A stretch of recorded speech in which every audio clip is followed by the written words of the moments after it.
Hello, Ram Ram सा। आप सबने प्रणाम। माँ कुंजल कथा कहानियों में आपका स्वागत है। और आज विनायक जी की कहानी सुनाऊं। एक मालन थी, उसके 4 वर्ष का बेटा था। तभी उसका पिता मर गया। उसके सास ससुर ने माँ बेटे को घर से निकाल दिया।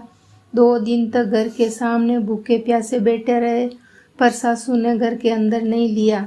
तब दोनों जने वहाँ से निकले और चलते चलते जंगल में गए। जंगल में एक झाड़ के नीचे बैठ गए। सामने एक विनायक जी का मंदिर था। वहाँ खूब लोग आ रहे थे। सब लोग आते जाते प्रसाद बांटते।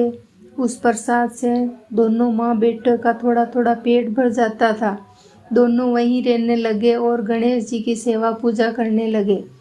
एक दिन उसके मन में विचार आया, अगर हम जंगल में जाकर फूल तोड़ कर लावे तो और उनको बेचेंगे तो थोड़ी बहुत कमाई हो जाएगी। दूसरे दिन वो फूल लाकर बेचने लगी। धीरे धीरे प्रसाद भी बेचने लग गई।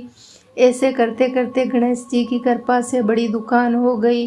अब उनसे फूल बेचने के लिए नौकर रख लिया और अपने बेटे को स्कूल में पढ़ने के लिए डाल दिया। माँ गणेश जी की सेवा पूजा करने लगी। उसका काम चलने लगा। खूब पैसा आ गया और बड़ा बंगला बना लिया। सुख से रहने लगे। जिस शाला में उसका बेटा पढ़ता था वह राजा का बेटा भी पढ़ता था।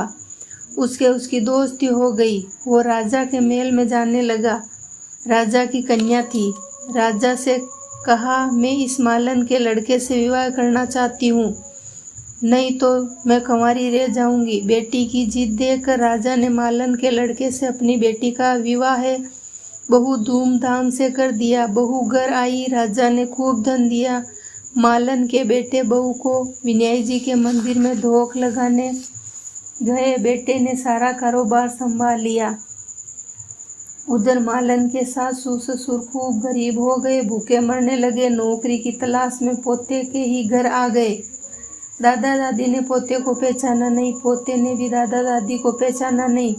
मालन ने अपने सास ससुर को पहचान लिया। बोली, सासू जी, आपने तो हमको घर से निकाल दिया था, परंतु गणेश जी ने हमारी लाज रखी और हमको सब कुछ दिया। सासू जी को सुनकर शर्म आई और माफ़ी मांगी।